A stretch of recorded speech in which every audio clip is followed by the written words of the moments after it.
गुपट ज्ञान शहकार तारण धरण समर्थ गुरु संसार निवास धर्म ज्योत जिन्वरे और खतियर है जो भय विनाश भव जो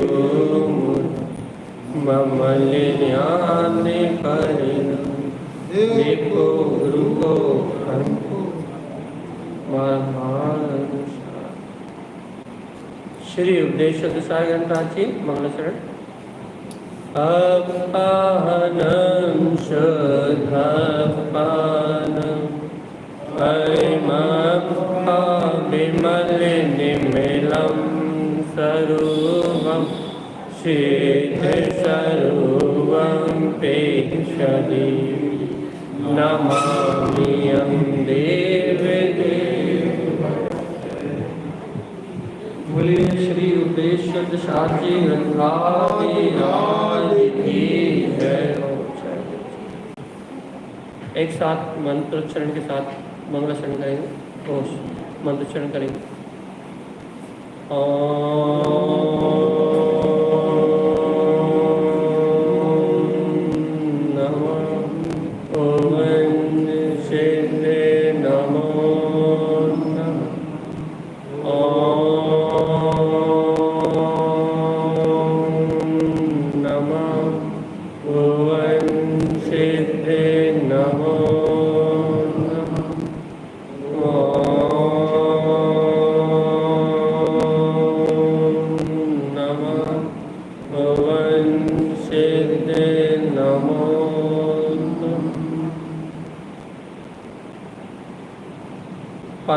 माचनवाणी सदगुरुवर श्रीमद तारण स्वामी और सर्वज्ञ जनेश्वर भगवान के अमृत में ज्ञान रस था। यह है श्री उपदेश विशाल ग्रंथ जी अष्टांग का महापर्व, जहाँ अपन अष्टांगों की निर्मलता का मार्ग समझ रहे हैं, अष्टांगों की बात समझ रहे हैं।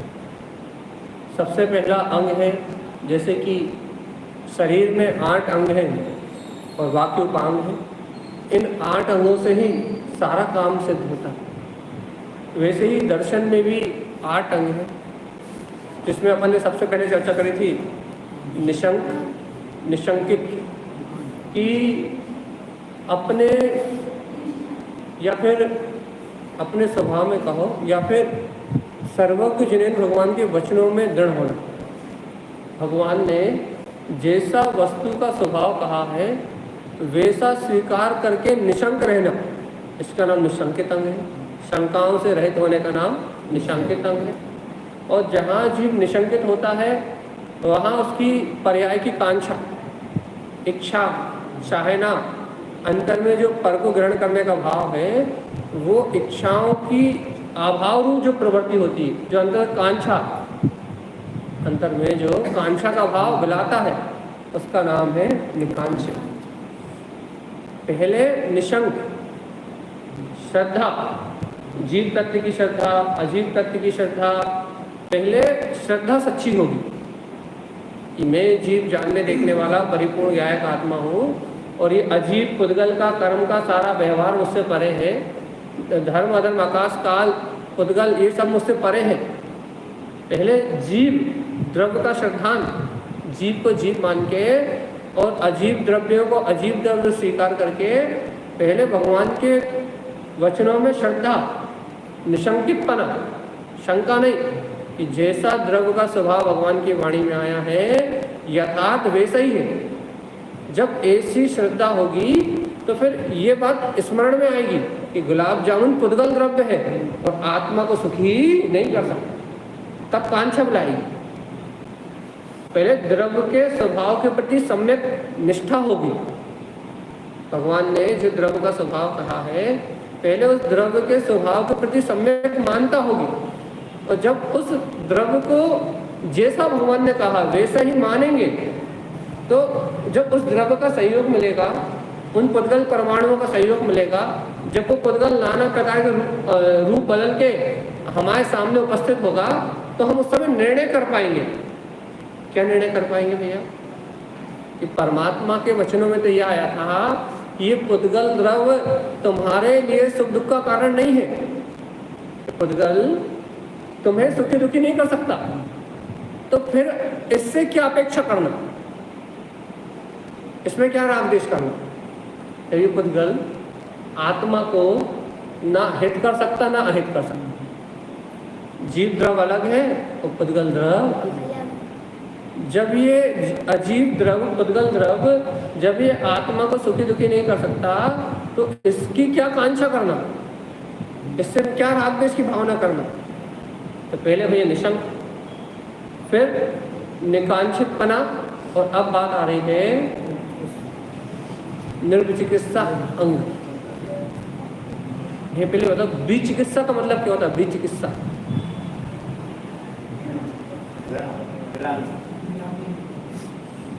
जैसे अपन जुगुप्सा कहते हैं, जुगुप्सा भी कहते हैं अपन जिसे। तो घृणा का मतलब क्या होता है? घृणा किसे कहते हैं? गिलानी। हाँ, गिलानी किससे? घृणा किससे?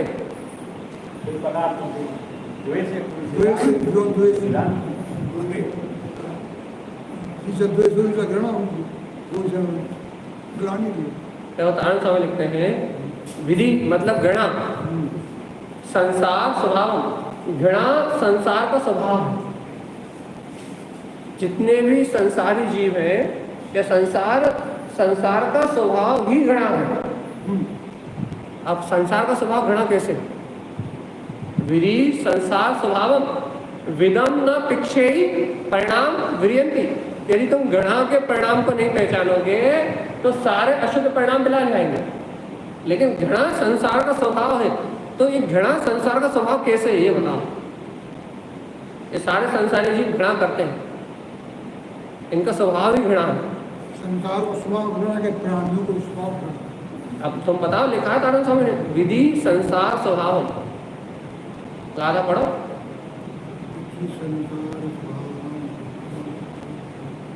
कि संसार का स्वभाव, संसारी जीवों का स्वभाव घृणा करना है, द्वेष करना।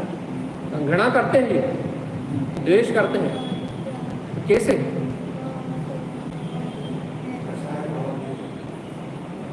आत्मा का स्वभाव इच्छा को पूछते हैं, संसारी प्राणियों का विवाह प्रणाम, ये वो घृणा ही है। आत्मा का वो नहीं है।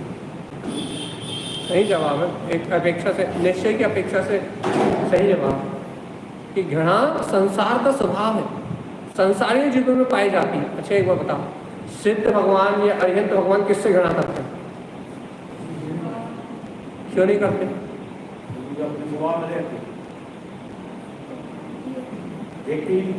वीतरागी भावलिंगी मुनिराज, वीतरागी भावलिंगी मुनिराज किससे घृणा करते हैं? न किसी से घृणा करते, न किसी से राग करते। और संसारी जीवों का स्वभाव घृणा इसलिए है क्योंकि वो किसी न किसी से राग तो करते हैं। संसारी जीवों कहीं न किसी से राग तो है। और ये बात पक्की है कि एक वस्तु से राग होगा तो दूसरी वस्तु से गिलानी हुए बिना नहीं। एक वस्तु से राग करेगा जी, यदि आपको मुझसे राग होगा तो किसी ना किसी मेरा जो शत्रु है उसके लिए आपको मन में घृणा का भाव अपने आप ही आ जाएगा, लाना नहीं पड़ेगा। यदि आप किसी एक वस्तु का पक्ष कर लो तो दूसरी वस्तु का विरोध अपने आप हो ही जाता है, करना नहीं पड़ता। यदि आपको मुझसे मित्रता का भाव है तो मेरा यदि कोई जरा सा भी कोई विरोधी है तो उसके प्रति आपको द्वेष गिलानी आए बिना रहने वाली नहीं है। और ये सारे संसारी जीव संसार में राग करके बैठे हुए हैं, संसार में अनुराग करके बैठे हुए हैं। तो इनका जब स्वभाव राग करना है तो राग के साथ द्वेष स्वभाव तो इनको फ्री में प्राप्त हुआ ही है। इन संसारी जीवों का स्वभाव ही घृणा करना है। ये एक वस्तु से प्रीति करते हैं और दूसरी वस्तु से घृणा करते हैं। जैसे कि अपन ऐसा कहते हैं ना भैया, यदि किसी को चोट लग गई हो या किसी को मवाद बह रहा हो या किसी को कोई पीड़ा हो या अपन मल मूत्र देख ले या किसी को उल्टी करते हुए देख ले जब मल यानी कि वमन करते हुए देख ले तो अपने को उसे देख के घृणा का भाव आता है, मन को देख के घृणा का भाव आता है। क्यों आता है? मल मूत्र आदि को या इन वस्तुओं को देख के हमारे अंदर घृणानी का भाव क्यों आता है? अपना ये शरीर, इसमें भी वही मल मूत्र भरा है कि नहीं भरा? वही अशुचि पदार्थ भरे कि नहीं भरे? वही गंदगी शरीर में भरी कि नहीं भरी? लेकिन जब उस गंदगी के परिणाम को अगर बाहर देखते हैं तो अपने को उसमें गिलाने का परिणाम आता है। क्यों?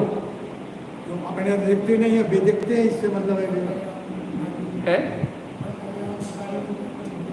बात इतनी सी है कि सुंदर वस्तुओं में इतना अनुराग है, अपने आप को इतना सात्विक मान के बैठे हैं, अपने आप को इतना शुद्ध मान के बैठे हैं, अपने शरीर आदि के स्नान से अपने आप को इतना शुद्ध मान के बैठे हैं कि जरा जो चमड़ी के पीछे जो गंदगी है यदि वो ही सामने दिख जाए तो घृणा का भाव आने लगता है। जबकि पुद्गल तो एक ही रूप है कि नहीं? ये बता, चाहे मल मूत्र के रूप में हो, चाहे इस बॉडी के रूप में हो और चाहे सुंदर सुंदर वस्तुओं के रूप में हो, ये बताओ पुद्गल का स्वभाव पुद्गल है कि नहीं? लेकिन उसी पुद्गल को जब खीर के रूप में देखते हो तो ग्रहण करने का भाव आता है, और जब उसी पुद्गल को मल के रूप में देखते हो तो फिर उल्टी का भाव आता है तो पुद्गल ही ना।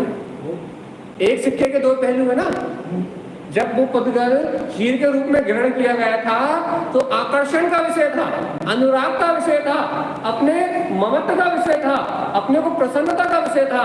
अब जो वही पुद्गल जब ग्रहण करने के बाद कंठ से नीचे उठ रहा तो सब माटी, जब वो मल के रूप में निकला तो वही पुद्गल हमारे लिए घृणा का विषय है, गिलानी का विषय है। तो एक ही पुद्गल में दो प्रकार की मान,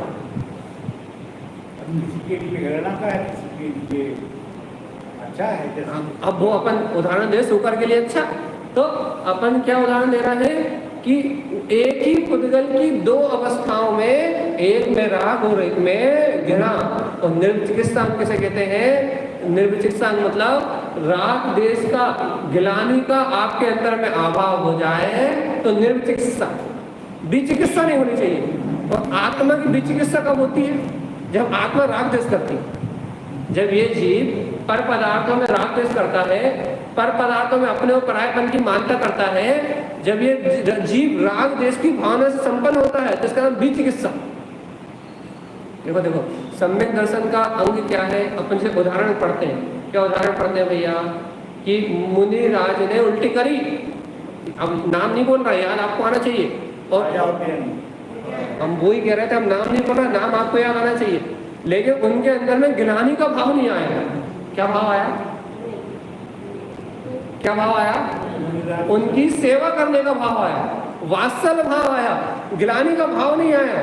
तो ये उदाहरण तो अपने को समझ में आता है कि ऐसे भावलिंगी मिराज हो या कोई साधक हो या कोई साधु हो, तो यदि उसे कोई रोग हो, कोई शोक हो या कोई उस मल आदि का निक्षेपण कर दे तो भी उसे देख के गिलानी का भाव ना आना, इसका नाम अपन व्यवहार में कहते हैं निर्विचिकित्सा अंग।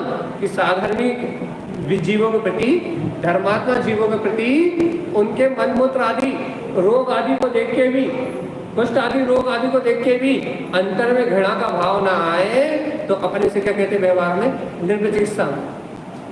लेकिन भगवान जी सावधान, हे जीवात्मा, ये तो व्यवहार की बात हो गई, ये तो व्यवहार की बात हो गई। लेकिन हे भव्य आत्मा, ये तो बताओ कि ये बाहर में जो राग आदि परिणाम चल रहे हैं, ये राग आदि कसाय के जो भाव चल रहे हैं, जीवात्मा इन राग आदि परिणाम से जुड़ के तुम पर पदार्थ में तो गिलाने का भाव कर रहे हो, इनमें तो गिलाने का भाव आ रहा है कि नहीं आ रहा? जो वस्तु अच्छी लग रही है उनमें अनुराग, और जो वस्तु अपने अनुकूल नहीं है उनमें द्वेष। पर से तो घृणा का भाव आ रहा है कि नहीं आ रहा? देखो तारण स्वामी क्या कहते हैं, तारण स्वामी की बात समझने की कोशिश करते हैं। विधि संसार स्वभाव, घृणा संसारी जीवों का स्वभाव है, संसारी जीवों के मन में घृणा बसी हुई है। लेकिन सुनो तो, विदम न पिक्षेयी परिणाम विजयंती। लेकिन हे भव्य आत्मा, यदि तुम इस घृणा की भावना को नहीं देखोगे, इस पर पर्याय में, पर में यदि इस घृणा की भावना को नहीं देखोगे तो परिणाम विजयंती, तो तुम इन राग देश के परिणाम से छूट जाओगे। अब ये बताओ, हम घृणा के परिणाम से कैसे छूटे? अब बात ये बड़ी बात, बहुत बड़ी बात है। विधि च अनंत अनिष्टम, ये घृणा का परिणाम आत्मा का अनिष्ट करने वाला है। और विदम न पिक्षेयी कम विलियंती, और जीवात्मा इस घृणा के परिणाम को नहीं देखोगे तो सारे कार्य में विला जाएंगे। लेकिन हम घृणा को कैसे नहीं देखें, ये बताओ। अपने स्वभाव में की हो, अपनी आत्मा को देखो की हो, संसार को मत देखो, संसार पदार्थों को मत देखो, दूसरा की हो जाओ। और एक वैराग्य भावना ही इसको कर सकती हो। उपाय तो मूल यही है, हर प्रश्न का एक ही जवाब है। अपने अंतर में जाओगे तो बाहर का ये सारा जो परिणाम है, जो जितना भी परिणाम है, ये आंखों से दिखना मिला जाएगा। लेकिन जब तक अपन अंदर नहीं जा पा रहे तब तक क्या उपाय करें? हाँ, वो तो उपाय एक ही है कि अपन स्वभाव रूप परिणमन करेंगे तो विभाव रूप परिणाम मिला जाएंगे। लेकिन स्वभाव रूप परिणमन करें कैसे? प्रश्न तो ये है ना कि अभी तो हम घर में रह रहे हैं, दुकान पुत्र परिवार के बीच में रह रहे हैं, छोटे मोटे संयोग के बीच में रह रहा है। यदि हमें उल्टी आ जाए तो हम अपने मन मूत्र को देख के गिलानी करने लगे, दूसरे का तो छोड़ो। यदि अभी हम ही पवन कर दे, यदि अभी हमें को यदि चमड़ी निकल जाए, हमारे अंदर से मांस आदि दिखाई देने लगे, फोड़ा कुछ दिखाई देने लगे, तो अभी हमारे अंदर से घृणा का भाव प्रकट हो जाएगा। तो हम ऐसा क्या करें कि हमारे अंदर में घृणा का भाव प्रकट ना हो? अभी हम क्या करें कि हमें घृणा ना आए? क्या करें? स्वरूप का विचार करना पड़ेगा। बस ये है सही जवाब कि वर्तमान में आपको वस्तु स्वभाव का निर्णय करना पड़ेगा, आपको द्रव्य के स्वभाव का निर्णय करना पड़ेगा। ये निर्णय करना पड़ेगा कि जब ये द्रव्य खीर के रूप में खाया था, जब घृणा क्यों नहीं आ रही थी? ये बताओ। जब ये द्रव्य तुमने दूध मलाई की खीर के रूप में खाया था, जब भी ये वही पुद्गल द्रव्य था, और अब जब मल के रूप में, बमन के रूप में निकाल रहे हो तो भी ये वही पुद्गल द्रव्य है। जीवात्मा एक समय जब ग्रहण करते समय तुम इससे राग कर रहे थे, और अब इससे बमन करते समय इससे द्वेष कर रहे हो। तो जीवात्मा, ये राग द्वेष करना ही बीज चिकित्सा है। जब तुम राग कर रहे थे तब भी आत्मा अनंत कर्मों से बंध रही थी। जब तुम उस पदार्थ से राग कर रहे थे, जब भी ये आत्मा अनंत कर्मों से बंध रही थी, दुर्गति को बांध रही थी। और जब आज इस पदार्थ से तुम द्वेष कर रहे हो, तब भी आत्मा अनंत कर्मों से बंध रही है। जीवात्मा, राग करते समय और द्वेष करते समय तुमने आत्मा की तो बीज चिकित्सा करी ना। तुमने शरीर में यदि कोई रोग हो जाए, एक बात सुनो अच्छे से, यदि शरीर में कोई रोग हो जाए तो हम डॉक्टर के पास उसकी चिकित्सा कराने के लिए दौड़ते हैं, छोड़ देंगे नहीं दौड़ते। यदि जरा सा हाथ कट जाए या कोई बीमारी आ जाए या कोई बड़ी चीज आ जाए तो हम तत्काल अपने शरीर की सुरक्षा करने के लिए तत्काल डॉक्टर के पास इसकी चिकित्सा करवाने दौड़ते हैं, इसको स्वस्थ कराने दौड़ते हैं। लेकिन भगवान जी, आत्मा की बीज चिकित्सा कब से हो रही है? ये बताओ। आत्मा राग द्वेष करके कब से दुखी हो रही है? अनादिकाल से हो रही। अब एक बार बताओ, ये आत्मा अनादिकाल से बीज चिकित्सा अर्थात राग देश में दुखी हो रही है, राग देश में करा रही है, लेकिन इस आत्मा का इलाज करने के लिए कौन से डॉक्टर के पास जाती है?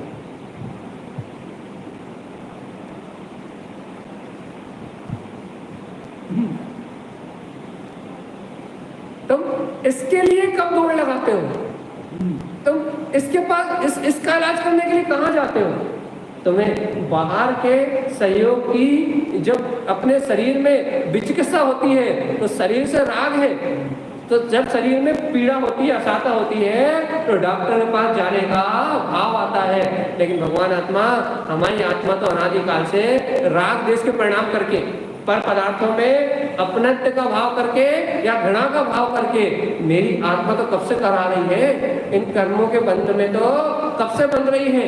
ये दुर्गति, ये जन्म मरण, ये सब राग द्वेष के भाव कारण तो है। अब बताओ, सदगुरु रूपी गुरु ये जनवाणी रूपी माता के पास अपना इलाज करवाने कब आते हैं? वे सुबह आ जाते हैं। सुबह क्या होता है भाई, मंदिर भरा रहता लेकिन शाम को ये क्या होता है, शाम को कहने लगे, शाम को कहने नींद, सोने का समय रहता, नींद का समय रहता है, जैसे शाम को नहीं आ पाते। एक बार बताओ भैया, सदगुरु रूपी डॉक्टर या जिनवाणी रूपी माता के पास आप अपनी आत्मा का इलाज कराने कितना आते हैं, ये बताओ, कितना विश्वास है? शरीर में दर्द हो तो कितना विश्वास है? मेडिकल पे जाएंगे और 2 रुपए की गोली खरीदेंगे और शरीर का दर्द ठीक हो जाएगा। और भगवान जी, अपने आत्मा में राग द्वेष की कितनी पीड़ा है। मैं इन राग द्वेष की भावनाओं के कारण से मेरा जीव 2 मिनट स्थिर होकर नहीं बैठ पाता। निरंतर राग द्वेष की भावनाओं के कारण से मुझे अपने आत्म तत्व का विचार करने का समय नहीं मिलता। अरे अनंत सुख में आत्मा जो परम सुखी है, परम शांत है, परम शून्य है, इन राग द्वेष की भावनाओं के कारण मैं एक घड़ी के लिए उसका अनुभव नहीं कर पाता। लेकिन भगवान जी, कभी ये भाव आते हैं कि इस आत्मा का इलाज करवाना है, इसका इलाज करना है, इसकी चिकित्सा करने का भाव है। देखो पहले विचार तो करो। हम कहते हैं ना हमें शरीर से मोह नहीं है, यदि शरीर में दर्द हो तो फिर बताओ कि शरीर से मोह नहीं, सर में दर्द हो तो फिर बताओ कि हमें शरीर से मोह नहीं। तुरंत पता लगता है कि दौड़ लग जाती है। और भगवान जी, अपना जीव, ये आत्मा अनंत काल से इस संसार के भयानक दुखों को भोग रहा है। और सदगुरु तारण स्वामी हमें बार बार चेता रहे हैं कि हे जीवात्मा, घृणा संसार का स्वभाव है। ये पुद्गल पदार्थ में जो तू अच्छे बुरे की मानता कर रहा है, ये संसारी जीवों का पदार्थ स्वभाव है। तू तो गायक तत्व भगवान आत्मा है। इस मनुष्य भाव में अपने आत्म कल्याण की सुध लेके आ। एक घृणा ज्ञानी जीवों का स्वभाव नहीं, घृणा अज्ञानी जीव का स्वभाव। अज्ञानी जीव एक पदार्थ से राग करता है और दूसरे पदार्थ से द्वेष करता है। लेकिन ज्ञानी जीव क्या करता है भैया? दोनों स्थितियों में गायक भाव से अच्छा और बुरा नहीं मानता, साक्षी भाव से जानता है भैया ये पदार्थ मेरे नहीं। अच्छा, कभी ऐसा एहसास हुआ? बहुत सरल सी बात कह रहा है कि मेरी आत्मा इन 5 इंद्रियों से बंधी हुई है और 4 कसाय की चौकड़ी से इन मेरी आत्मा इन 5 इंद्रिय विषयों की लंपटता में 4 चौकड़ी कसाय से बंधी हुई है, कसी हुई है। और ये 5 इंद्रियों के विषय हंटर की तरह पड़ रहा है। और मेरी आत्मा इन इंद्रिय विषयों में करा रही है कि बचाओ, कोई तो मेरी इन भोगों से, इन वासनाओं से रक्षा करो, कोई तो मुझे कसाय के बंधन के जाल से बाहर निकालो, कोई तो मेरी सुध लो। कभी ऐसी आवाज सुनाई देती है कि जैसे इन कर्म कसाय के बीच में बंधा हुआ मेरा जीव अंतर से कराए रहा हो, चिल्ला रहा हो, सदगुरु को पुकार रहा हो, तो कोई तो मेरी आत्मा की रक्षा करो। कभी ऐसा भाव आता है कि अंतर आत्मा बहुत देर से करा रही है? अरे भगवान आत्मा, जब मैं नर्क की पर्याय में था तब मैंने भयानक वेदना भोगी।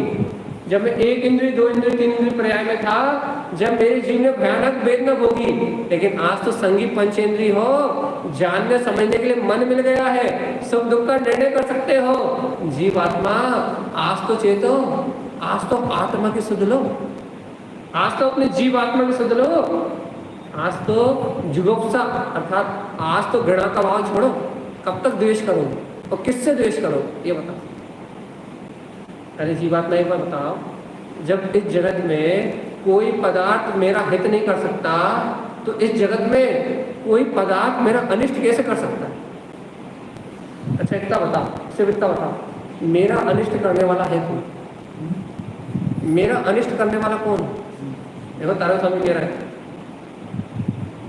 विधि च अनंत अनिष्टम, घृणा का भाव आत्मा का अनिष्ट करने वाला।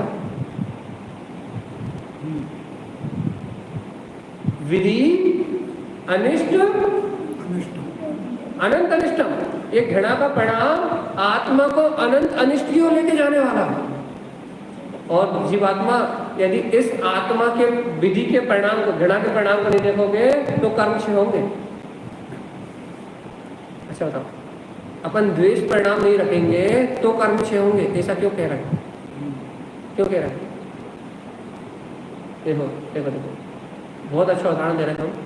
आपने राग पूर्वक, हमने राग पूर्वक किसी पदार्थ को ग्रहण किया और अब हमने सुन लिया, क्या सुन लिया कि इस पदार्थ को खाने से आत्मा का अनिष्ट होता, या इस पदार्थ को खाने से आपको फलानी बीमारी हो जाएगी, तो आपने उस पदार्थ को द्वेषपूर्वक छोड़ दिया। एक को बताओ, राग पूर्वक ग्रहण कर रहे थे, तब तक उस पदार्थ में राग की भावना थी, अब द्वेषपूर्वक उस पदार्थ को छोड़ दिया, छोड़ा है, अब द्वेषपूर्वक उस पदार्थ को छोड़ दिया, तो अब ये बताओ उस पदार्थ से आपका जुड़ान छूटा या नहीं छूटा? अब आपने उसे छोड़ दिया, लेकिन उस पदार्थ से आपका जुड़ान टूटा या नहीं टूटा? छोड़ तो दिया।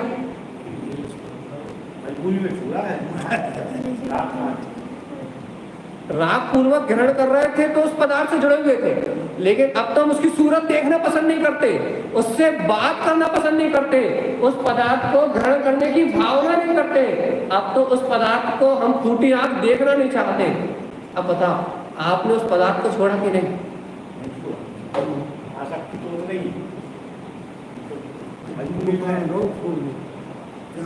छोड़ा नहीं है, राग से भी पकड़े हुए थे, अब आप द्वेष की भावना से भी पकड़े हुए हो, आपने उसे छोड़ा कहाँ? छोड़ने का तरीका राग द्वेष थोड़ी ना, छोड़ने का तरीका क्या है कि आप उस पदार्थ को लेके उसके स्वभाव को जान के, यदि आप उस पदार्थ के वस्तु स्वभाव का निर्णय करके यदि आप उससे विरक्त होते तो छोड़ना कहलाता। आपने यदि कोई नियम लिया है, कोई संयम कर रहे हो, या आपने आलू प्याज छोड़े हैं, या आपने कोई भी नियम लिया है, तो पहले आप ये बताओ, आपने वो नियम, पहले आप उसे उस वस्तु को ग्रहण करते थे तो हम उसे राग पूर्वक ग्रहण करते थे, अब जब हम उस वस्तु को छोड़ रहे हैं तो द्वेष पूर्वक हम उस वस्तु को छोड़ रहे हैं। पहले ये बताओ कि ग्रहण करना और छोड़ना, ये दोनों चीज होंगी कब? हाँ, जब तक राग है तब तक ग्रहण करना है, और जब तक द्वेष है तब तक छोड़ना। आलू प्याज के स्वाद से देखना पड़ेगा। बात तो यही चल रही ना, जब तक तुम उस वस्तु को उसके स्वभाव से नहीं देखोगे तो गिलानी का परिणाम नहीं जाएगा। एक उदाहरण देते हम, जैसे कि यदि कोई, बहुत अच्छा उदाहरण दे रहा है, यदि कोई हमें आलू प्याज बनाता हुआ दिख जाए, यदि जिन्होंने त्याग कर दिया, यदि कोई आलू प्याज की चर्चा भी कर ले तो उल्टी का भाव लगता है।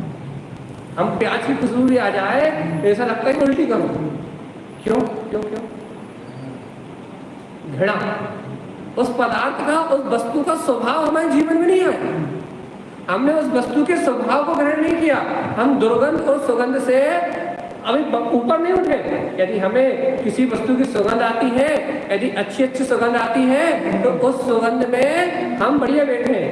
अच्छा बताओ, यदि हम यहाँ अच्छे से बैठे हैं, बड़े तत्व चर्चा सुन रहे हैं, तो इस कारण से अच्छे सुन रहे हैं कि बगल के नाले की बदबू नहीं आ रही, और बगल के नाले की तेज बदबू आ रही होती तो आप यहाँ बैठ के तत्व चर्चा सुन पाते? क्यों नहीं सुन पाते? क्यों नहीं सुन पाते?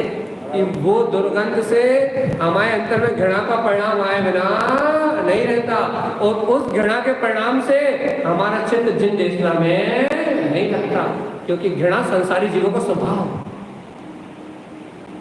जब तक आकुलता है तो कहीं मन नहीं लग रहा, और आज अभी निराकुलता है, कोई प्रकार की घृणा नहीं आ रही, सुगंध है, एक तरीके से पता है अभी दुर्गंध नहीं है, सुगंध है, तभी हम समता भाव से यहाँ बैठे। भगवान जी यहाँ पर समता भाव से बैठे हैं ना, ये अपना तीव्र पुण्य का उदय है। अपने को अभी दुर्गंध का कोई निमित्त नहीं मिल रहा, पाप का कोई विषय नहीं चल रहा, इसलिए अभी हम शांति से बैठे हुए हैं। और यदि यही पाप कर्म का उदय आ जाए और दुर्गंध आ जाए तो हमारा चित्त जिनवाणी सुनने में लगने वाला नहीं। यह है राग देश के परिणाम। मुझे समझ में नहीं आएगी अपने को, क्या पता समझ में नहीं आएगी बिल्कुल। अभी हम यहाँ अनुकूलता से बैठे हैं, इसका मतलब हमारा तीव्र, हमारा जो गंध आ रही है वो सुगंधित गंध है, इसलिए हम बैठे हैं। और यही दुर्गंध आ जाए तो हमारे नाक कान मुंह के नक्शे बिगड़ जाए। हमें अपने पुण्य पाप का बोध नहीं है। यदि हम साधना से बैठे हैं तो कितना पुण्य खर्च हो रहा है। कहना क्या चाह रहे हैं? घृणा उत्पन्न होने में 1 सेकंड लगेगा क्या? एक दुर्गंध आए तो घृणा उत्पन्न होने में 1 मिनट लगेगा, 1 सेकंड लगेगा? नहीं लगेगा ना। ये संसारी जीवों का स्वभाव। यदि कोई मुनिराज हो और यदि वो ध्यान कर रहे हो, वो उनके बगल में मृतक सिंह पड़ा हो और भयानक दुर्गंध आ रही हो, तो क्या वो अपना स्थान छोड़ के जाएंगे? यशोधर मुनिराज के गले में मरा हुआ सांप डरा। बहुत अच्छे सुनो, 3 दिन तक वो सांप उनके गले में पड़ा रहा, उसमें चींटियां होने लगी, उससे दुर्गंध आने लगी, चींटियां तन खाने लगी, दुर्गंध से पूरा जंगल महक उठा। लेकिन क्या वह यशोधर मुनिराज उस सांप को निकाल के फेंक के क्या अपने स्थान से उठे? क्यों नहीं उठे? क्योंकि घृणा संसारी जीवों का स्वभाव है, साधुओं का स्वभाव घृणा नहीं।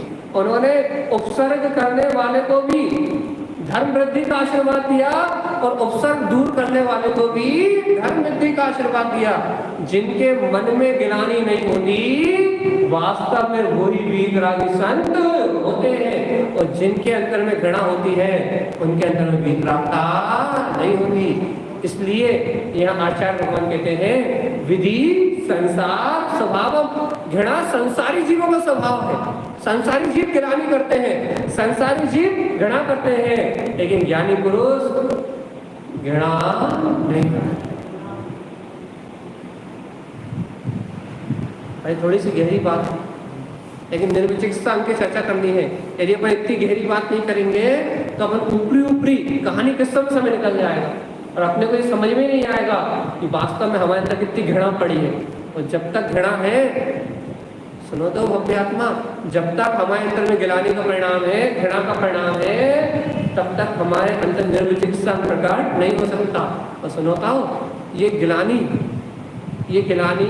हमें तत्व का निर्णय नहीं करने देगी। ये गिलानी हमें सम्यक दृष्टि नहीं होने देगी। ये गिलानी हमारे सम्यक दर्शन की विशुद्धि नहीं होने देगी। अच्छा बताओ, गिलानी से सम्यक दर्शन की विशुद्धि का क्या संबंध? हमारे अंदर घृणा रहेगी तो इससे सम्यक दर्शन में क्या बाधा है? एक छोटे से प्रश्न का जवाब दें। यदि हमें उस अशुचि को देख के यदि हमें घृणा हो रही है तो इससे हमारे सम्यक दर्शन में क्या बाधा है?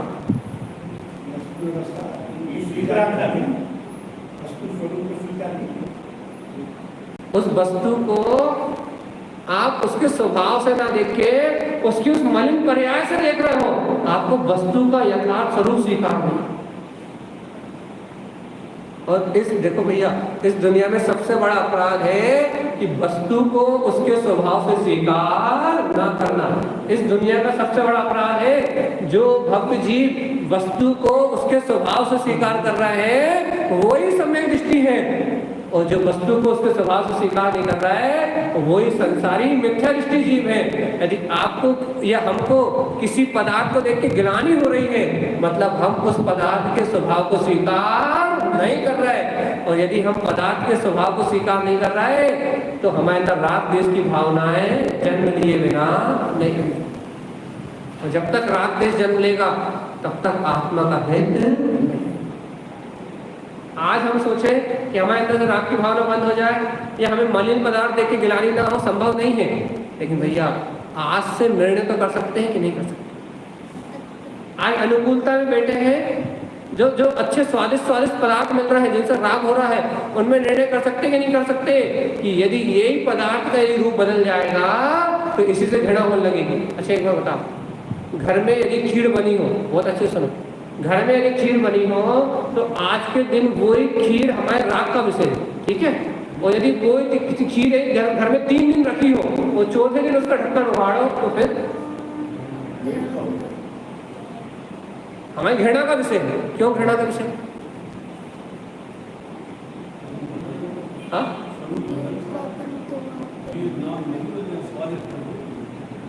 वही खीर जो एक दिन पहले स्वादिष्ट थी, वही खीर 3 दिन बाद दुर्गंध आ रही है उसमें से, वही जिसका स्वरूप दिख रही थी अब वही काई रूप, वही कपूर रूप दिख रही है। जब वो सुंदर दिख रही थी उसमें से इलायची और क्या बोलते हैं क्या कहा था खुशबू आती, खीर में खुशबू, इलायची दूध की और सबकी खुशबू आ रही थी। जब वो खीर हमारे लिए आकर्षण का कारण थी, अब वो 3 दिन बाद जब उससे दुर्गंध आ रही है तो वो खीर हमारे लिए गिलाने का कारण है। अब एक बार बताओ, जब भी वो पुद्गल थी, पुद्गल ही थी, और जब 3 दिन बाद भी पुद्गल है, लेकिन उसका रूप बदल परिवर्तित हो गया। पहले वो हमारे आकर्षण का विषय थी, अब वो हमारी गिलानी का विषय है। एक ही पदार्थ में, एक ही वस्तु में 2 प्रकार की मानता, एक समय राग और जब उसकी अवस्था दूसरी बदली तो दूसरे समय द्वेष। भगवान जी उस वस्तु को कहां स्वीकार कर पाए, उस वस्तु को, उसकी हकीकत को कहां देख पाए, उस वस्तु का यथार्थ स्वरूप कहां देख पाए, उस वस्तु की यथार्थ मानता कहां कर पाए। तुम तो उसकी अवस्था में, जब उसकी सुंदर अवस्था थी तब प्रसन्न हो रहे थे, और जब उसकी सुंदर अवस्था नहीं है तब गिलानी कर रहे हो। तुम वस्तु को कहां जानते, तुम तो वस्तु के परिणाम को जानते हो। और जीवात्मा जब तक अपन वस्तु को उसके यथार्थ रूप से नहीं जानेंगे, वस्तु के परिणाम को देख के सुखी व दुखी होते रहेंगे, तब तक हमें सम्यक दर्शन प्राप्त नहीं हो सकता। इसलिए कहते हैं वस्तु स्वभाव धम्मो, कि वस्तु का जो स्वभाव है उसे स्वीकार करने का नाम धर्म, और वस्तु की जो बदलती हुई अवस्था है उसका नाम पर्याय है। और उस पर्याय में राग द्वेष करेंगे तो सम्यक दर्शन की प्राप्ति नहीं होती।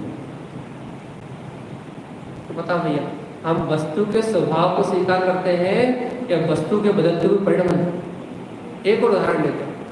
आज हम जीव, आज हम क्या है भैया, मनुष्य भाव में है, और यदि कल हमारा जीव यदि सूकर हो जाए क्या करोगे?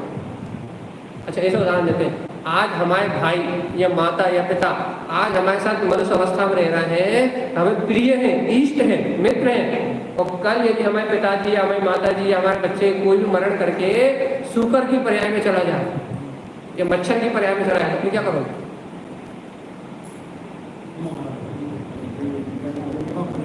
क्या करोगे?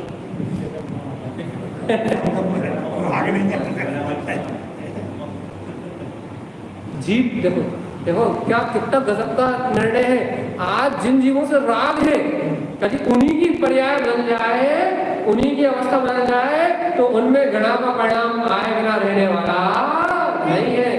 आज यदि अपने बच्चे अपनी सुन रहे हैं तो उनसे राग है, और अपने बच्चे अपने मन से विपरीत चलने लगे तो मर जाता तो अच्छा था, उन्हीं में घृणा परिणाम आए बिना रहने वाला नहीं है।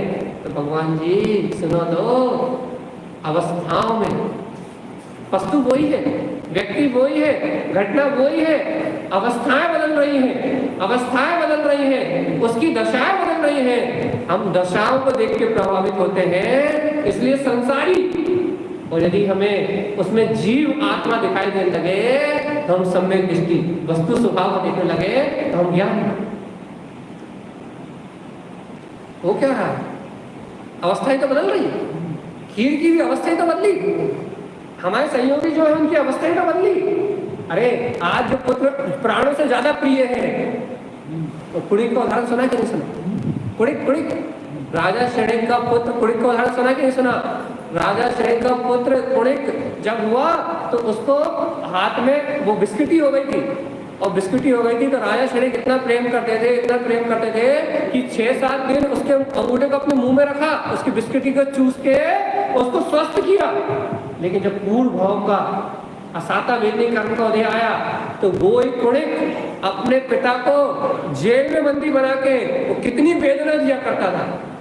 जिस कुणिक से राजा सैनिक प्राणों से भी ज्यादा प्रेम करते थे, अब वो शत्रु से भी ज्यादा वेग लगता। ये बताओ भगवान, वस्तु वही, व्यक्ति वही जिसे जी जान से प्रेम करते थे, आज वो क्या हो गया? शत्रु हो गया, उससे घृणा हो गई, उससे द्वेष हो गया। भगवान जी ये बताओ, जब प्रेम हो रहा था तब भी वही जीव था, और जब घृणा हो रही है तब भी वो वही जीव है। तो भगवान आत्मा जब राग कर रहे थे तब भी उसे जीव नहीं देख पा रहे थे, और जब घृणा कर रहे हो तब भी उसे जीव नहीं देख पा रहे हैं। मतलब हम वस्तु के को उसके स्वभाव से नहीं देखते, इसलिए हम संसारी घृणा वाले जीव, संसारी विचिकित्सा वाले जीव हैं। हम अपनी आत्मा की सुरक्षा नहीं कर पा रहे हैं। और जिस दिन हम वस्तु स्वभाव को स्वीकार करके वस्तु को उसके स्वभाव से देखेंगे, उस दिन घृणा का परिणाम हमारे मन से हमेशा के लिए निकल जाएगा। द्वेष का परिणाम हमारी आत्मा से हमेशा के लिए निकल जाए। लेकिन कब? जब वस्तु को उसके स्वभाव से देखें तब तो। एवं कारण स्वामी क्या कह रहा है? विधि न अपसहावम, सुनो सुनो, विदम न अपसहावम, आत्मा में घृणा का परिणाम नहीं है। देखो क्या लिखा है, विदम न अपसहावम, गाथा नंबर 477 क्या कह रहा है? विदम न अपसहावम, आत्मा में घृणा का परिणाम नहीं है। आत्मा ग्लानि नहीं करती, आत्मा घृणा नहीं करती। घृणा तो मन करता है। मन को जो पदार्थ इष्ट लगते हैं उन्हें उनसे राग करता है, और जो मन को पदार्थ अनिष्ट लगते हैं उनसे घृणा करता है। और ये घृणा तो पंच इंद्रियों के वशीभूत ये मन का स्वभाव है। विनम न अपसहावम, आत्मा का स्वभाव घृणा नहीं। आत्मा किसी वस्तु से राग नहीं करती। अच्छा बताओ, अरिहंत परमात्मा कौन सी वस्तु से राग करते? सिद्ध भगवान कौन सी वस्तु से राग करते? या समोषण, विशाल समोषण लगा हुआ है। इस त्रिलोक की सबसे उत्तम संपदा उस समोषण में पड़ी हुई है। स्वर्ण कमल आसन पे बैठे हुए हैं, 4 अंगुल ऊपर। बताओ, ऐसी अनेक विभूतियों के बीच में वो अरिहंत भगवान किससे राग करते हैं? किसी से नहीं करते। वो तो क्यों भी करा नहीं आला, वो राग करेंगे तो अनंत पता चला जाएगा। तो यही तो कारण समझ गए, विधि न अपसहावम, आत्मा में घृणा का परिणाम नहीं है, तभी तो उन्हें राग नहीं हो रहा, तभी तो उन्हें घृणा नहीं हो रही। आत्मा में होता तो राग किसका परिणाम उनके अंदर भी होता, और आपको हमारे अंदर हो रहा है। इसका मतलब ये है कि हम अपने आत्म तत्व को स्वीकार करने में कमजोर हैं। आज हम ज्ञाता भाव का चिंतन करने में कमजोर हैं। आज हम जिनेन्द्र भगवान की वाणी से वस्तु स्वभाव का निर्णय करने में कमजोर हैं। आज हमारी कमजोरी के कारण हमें राग किसके परिणाम हो रहा है, बल्कि राग किस परिणाम हमारी आत्मा का स्वभाव कमजोरी है। अरे कमजोरी को कमजोरी तो मानो, कमजोरी तो मानो, और कमजोरी को दूर करने का प्रयास करो। या कमजोरी को कमजोरी मानकर, विचिकित्सा को विचिकित्सा मानकर चिकित्सा करने का उपाय करो। रोग को रोग मानकर रोग को हटाने का प्रयास करो। तो भैया ऐसा मान लो कि हमारा रोग का इलाज है। हम तो मिथ्या दृष्टि हैं, हम तो संसारी हैं, हम तो भगवान की आज्ञा स्वीकार ही नहीं कर सकते। यदि कोई कैंसर का रोगी ये मान ले कि हमारा कैंसर तो कभी ठीक होने वाला है ही नहीं, और कोई उपाय ना करे तो ठीक होगा क्या? एक उदाहरण है, चाहे वो भक्तांबर का पाठ ही क्यों ना करे, लेकिन उसे विश्वास हो कि हमारा ये रोग ठीक होगा, वो पुरुषार्थ करेगा तो ही अपने रोग से मुक्त हो पाए। ऐसी भगवान आते विदम न अपसहावम, आत्मा में गिलानी का परिणाम नहीं है। अरे स्वीकार तो करो। जब राग की भावना अंतर में आती है, जब कोई पदार्थ ईश लगता है, तब स्वीकार तो करो। जब किसी पदार्थ से गिलानी होती है तो स्वीकार तो करो, मेरी आत्मा राग द्वेष करने वाली नहीं है। कम से कम स्वीकार तो करो। देखो, हमें स्वीकार करने में कितना कष्ट होता है। हम आपसे छोड़ने को नहीं कह रहे। जब आपको राग द्वेष का परिणाम होता है, तब स्वीकार तो करो कि मेरे आत्मा में राग द्वेष का परिणाम नहीं है। मुझे राग द्वेष हो रहा है, इसका मतलब मेरे अंदर अज्ञानता चल रही है। इसका मतलब मैं भगवान की वाणी का विरोध कर रहा हूँ। इसका मतलब मैं वस्तु को उसके स्वभाव से नहीं देख पा रहा। मेरे अंदर राग द्वेष हो रहा है, इसका मतलब मैं भगवान की आज्ञा से बाहर हूँ। मैं तारण स्वामी की महिमा नहीं समझ पा रहा। मैं गुरुदेव के वैभव को नहीं समझ पा रहा। मैं अपने परमात्मा तत्व को स्वीकार नहीं कर पा रहा। इसलिए तो मुझे राग द्वेष हो रहा है।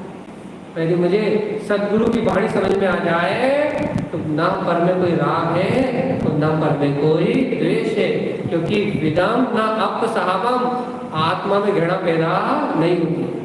अच्छा बताओ, पापी, यदि कोई पापी आपके, कोई बलात्कारी आपके सामने आए या कोई टेररिस्ट आपके सामने आए तो क्या भाव आएगा? यदि कोई आतंकवादी आपके सामने आए तो क्या भाव आएगा?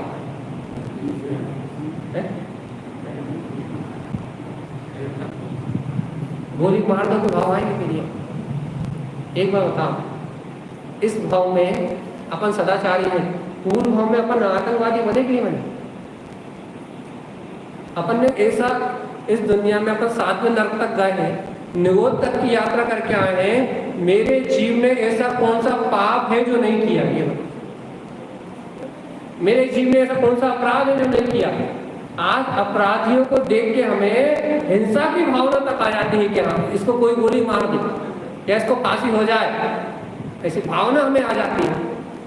लेकिन भगवान आत्मा आज अपराधी को देख के हमें घृणा का भाव तक आ जाता है, उसको मृत्यु दंड हो जाए ऐसी भावना तक आ जाती है। लेकिन मेरे जीव ने इस संसार में ऐसा कौन सा पाप है जो नहीं किया? ये बताओ। पापों से घृणा करो, पापों से घृणा क्यों होती? तो वो जीव का स्वभाव क्यों नहीं देख पाते?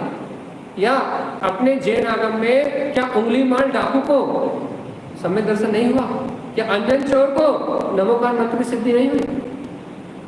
हम ये उदाहरण इसलिए दे रहे हैं कि हम किसी के प्रति घृणा का परिणाम करते हैं, तब हमें ये स्वीकारता क्यों नहीं होती कि मेरा जीव भी अनंतवार इन अपराधों को इस संसार में कर चुका है।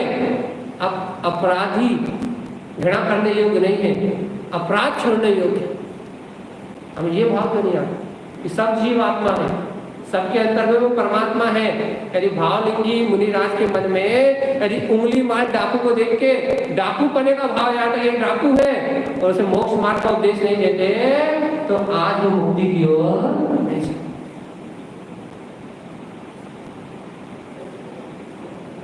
हम क्या कहना चाह रहे हैं?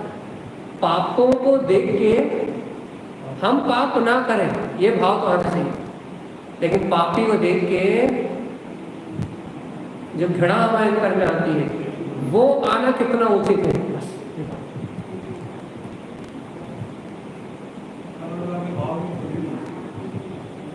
मध्यस्थ का भाव अपन पढ़ते ना, मेरी भाव जगत में मेरा सब जीवों से मिलते रहे, दीन दुखी जीवों पर मेरे उनसे करना स्तोत्र बने। और आगे हाँ,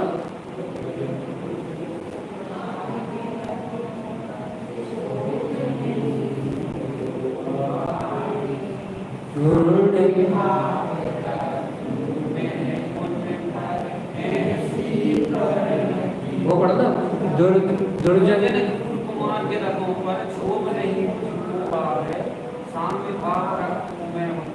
ऐसी पढ़ती दुर्जनों को देख के मध्यस्थता का, समता पढ़ते तो हो। ये दुर्जनों को देख के नफरत का भाव ना आए, घृणा का भाव ना आए, गिलानी का भाव ना आए, उनसे शत्रुता का भाव ना आए।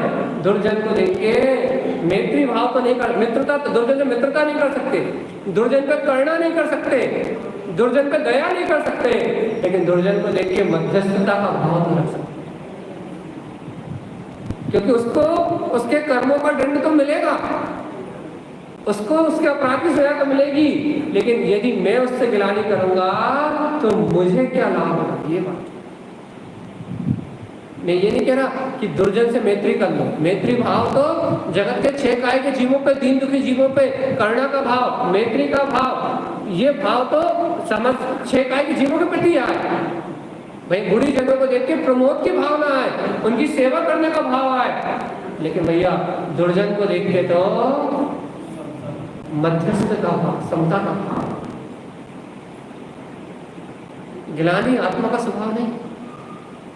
घृणा करना मेरा अधिकार नहीं है, क्योंकि घृणा तब करने के अधिकारी हो जब तुम्हारे अंदर वो दोष कभी उत्पन्न ही ना हुआ हो। लेकिन इस संसार में मेरे जीव ने अनेक बार ऐसे अनंत अनंत दोषों को करा है भव्यात्मा, वो तो कर्म की अवस्था है। अच्छा बताओ, एक बात बताओ, आज हम साहूकार हैं, आखिरी प्रश्न करा है आपसे, अपना 9 मिनट का टाइम शेष है, आज आप और हम साहूकार हैं, एक बार बताओ, आप और हम साहूकार इसलिए हैं, इसलिए कि आज हमारे पास धन संपत्ति है इसलिए, या फिर है सामने वाले बात ये है कि अच्छे कुल में पुण्य का उदय है इसलिए साहूकार, पर रोड पे पन्नी बीनने वाले को पैदा होते हैं तो फिर साहूकार होते हैं कि चोर होते हैं? ये बताओ, किसी के घर के बाहर लोहे की कीली मिल जाती तो ये परिभाषा याद नहीं आती कि दूसरे की पड़ी हुई, डली हुई, रखी हुई वस्तु को उठाने का नाम चोरी है। ये परिभाषा कब याद आ रही है? जब हमारे पास भरा पूरा सब कुछ मिला है, इसलिए आज हम साहूकार हैं। पहले आज हमारा असाता वेदनी कर्म कौन होता तो पूर्व भाव के चोरी के संस्कार होते तो फिर वो साहूकारी होती कि नहीं होती? और काय के साहूकार गले पे बैठने के बाद साहूकारी चली जाती है। चोर पीछे के दरवाजे चोरी करता है और हम, हमारा चोरी करने का स्टाइल दूसरा। तो हमारा कहने का मतलब ये नहीं है, हमारा कहने का अर्थ ये है कि आज साता वेदनी कर्म की वजह से आज अपने अनुकूलता मिली तो अपन साहूकार मान रहे हैं अपने आप को, और यदि हमारे पूर्व भाव के चोरी के संस्कार होते तो हम भी चोर बदमाश होते, सीधी बात है, हम भी होते। आज हमें पंडित कहला रहे हैं, यानी हमारे पूर्व भाव के संस्कार हैं इसलिए यहाँ अच्छे कहला रहे हैं, और पूर्व भाव के काम जैसे वो के संस्कार होते तो आज हम भी चोर, डाकू, चक्के, लुच्चे, लफंगे कहलाते। तो भैया ये संस्कार तो नाना जीव और नाना प्रकार के संस्कार हैं भगवान जी। ये संस्कार तो सबके अपने अपने हैं। पूजा पाठ के संस्कार अच्छे और चोर डकैती के संस्कार बुरे, ये मान्यता तो हमारी है कि नहीं है? ये तो संसार ही ना। तो उसमें जीव से गिलानी क्यों, घृणा क्यों? आज हम अच्छे कपड़े पहन रहे हैं और बड़े धुले हुए कपड़े पहनते हैं तो हमें अच्छा बहुमान स्वाभिमान का भाव आता है, और कोई भंगी बैठा निकल रहा हो, फटे हुए कपड़े पहन के कोई पागल निकल रहा हो तो हमें उसके प्रति घृणा का परिणाम आता है। क्यों? पुण्य उदय का अभिमान और पाप उदय से गिलानी। एक बार बताओ जीवात्मा, आज तुम्हारा पुण्य का उदय है और कल तुम्हारा पाप का उदय होगा तो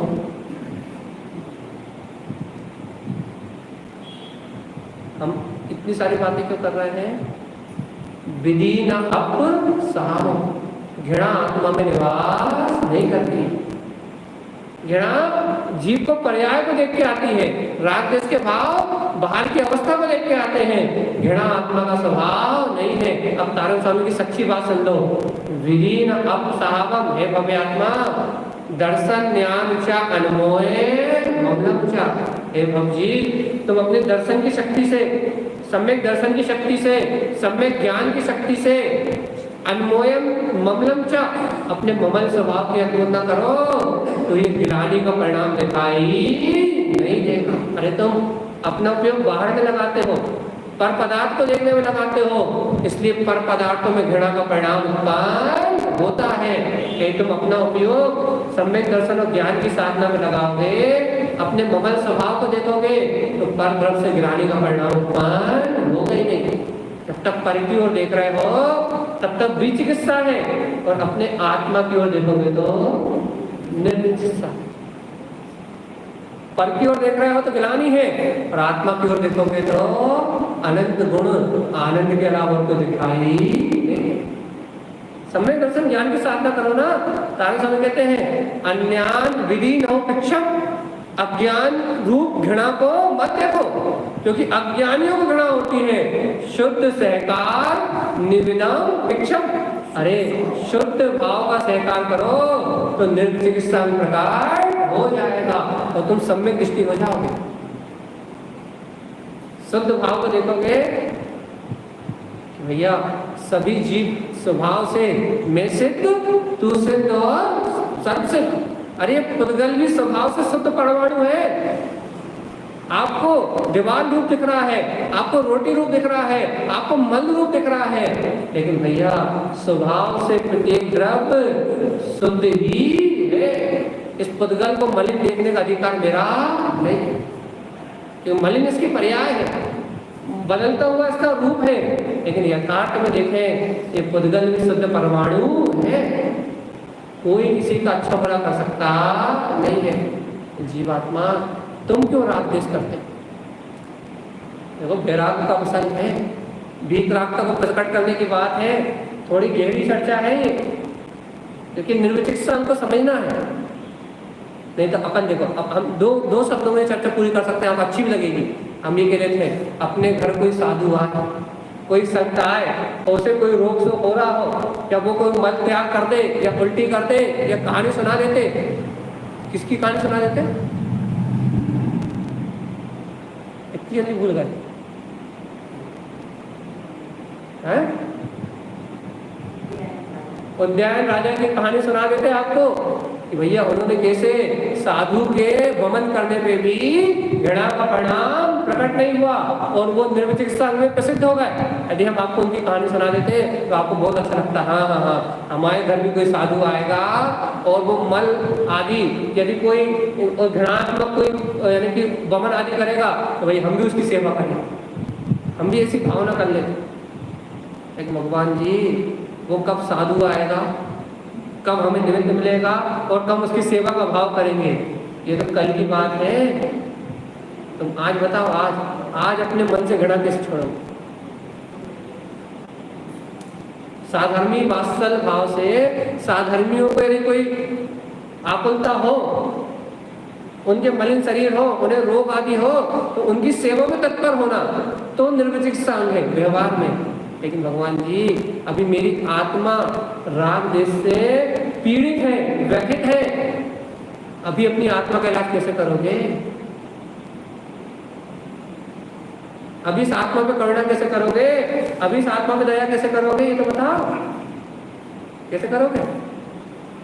कारण स्वामी कह रहा है मान जाओ भैया, शुद्ध सहकार निविदाम पिक्षाम। अरे अभी अपने शुद्ध स्वभाव को पहचानो कि मैं आत्मा तो शुद्ध हूँ, शुद्ध हूँ, शुद्ध हूँ और शुद्ध हूँ। राग द्वेष करना मेरी आत्मा का स्वभाव नहीं है, घृणा करना मेरी आत्मा का स्वभाव नहीं है। सम्यक दर्शन सम्यक ज्ञान की साधना करो, ममल स्वभाव को देखो तो घृणा का परिणाम आत्मा से चला जाएगा और निर्विचिकित्सा की प्रकटता हो जाए। आखिरी बात, भगवान के वचनों में श्रद्धा करोगे तो निशंक, और जब भगवान के वचनों में निशंक होगे कि मैं आत्मा ही शुद्धात्मा हूँ, तो क्या होगा? मन में उत्पन्न होने वाली कांक्षाओं का नाश हो जाएगा। और जब मन से कांक्षा का नाश हो जाएगा, मन में इच्छाओं का नाश हो जाएगा, जब तुम्हें पता लग जाएगा तो मैं ही परिपूर्ण आत्मा हूँ, जब मैं परिपूर्ण आत्मा हूँ तो किससे राग करूँ और किससे द्वेष करूँ? अंतर में निर्विचिकित्सा प्रकार हो जाएगा। निशंकित हो गए तो कांक्षा नष्ट हो जाएगी, और एक कांक्षा नष्ट हो जाएगी तो फिर राग द्वेष करने का विषय ही नहीं रहेगा। एक के साधे सब सधे, सब साधे सब जाए, रहीमत भूले सींचिए फले फूले अघाए। भैया यदि एक वस्तु स्वरूप को साथ लोगे, एक तथ्य के निर्णय को साथ लोगे, एक भेद ज्ञान को साथ लोगे कि जिस समय जिस जीव का जैसा जो कुछ होना है वो अपनी तत् समय की योग्यता से हो रहा है, यहाँ मुझे राग देश किसी से नहीं करना, क्योंकि मैं इस शरीर से भिन्न एक अखंड अभेद अविनाशी गायक तत्ववान आत्मा ही हूँ। यदि एक शब्द भाव को साध लोगे तो बाकी सब अपने आप ही सध जाएगा, और एक शब्द भाव को नहीं साधोगे तो बाकी को सधने वाला। आज का अंक थोड़ा कठिन था, क्योंकि घृणा समझना बहुत कठिन है। घृणा समझना क्यों कठिन है? क्योंकि हम अपने आप को साहूकार मानते हैं, हम अपने आप को साहूकार मानते हैं, और जब तक हम अपने आप को साहूकार मानते हैं तो हमारी तो हमारे बच्चों से नहीं पटती, हमारी सास से नहीं पटती, हमारे पति से नहीं पटती, हमारे पड़ोसी से नहीं पटती। हम हर समय घृणा करते हैं, लेकिन हम उस घृणा को जानते, और इसलिए नहीं जानते क्योंकि हम अपने आत्मा को नहीं जानते। जिस दिन आत्मा को जान लोगे उस दिन घृणा का परिणाम मन में रहने वाला नहीं है। ये सभी जीव भगवान आत्मा है, सब द्रव अपने अपने परिपूर्ण है। ऐसे वस्तु स्वभाव का सिद्धांत करके हम गुरु महाराज के उद्देश्य को स्वीकार करके और निर्मित चिकित्सा उनको स्वीकार करें। यही तारण स्वामी का हम समस्त जीवों के मंगल उद्देश्य है। बोलिए आचार्य प्रवर सदगुरुवर सत्य तारण धर्मलाल महाराज की जय। आज का विषय कठिन था, कल इतना कठिन नहीं है, कल मूल दृष्टि है, तो ऐसा मत सोचना कि आज समझ में नहीं आएगा कल नहीं आएगी। जय नमस्ते।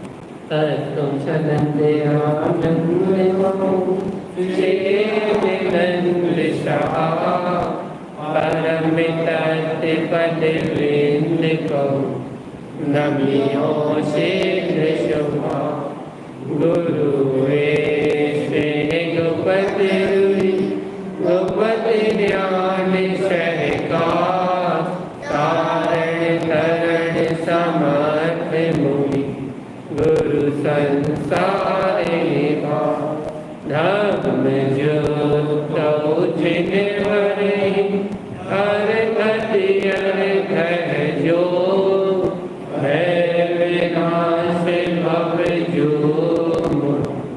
ममन ज्ञान पर देव को गुरु को ब्रह्म को साक्षी को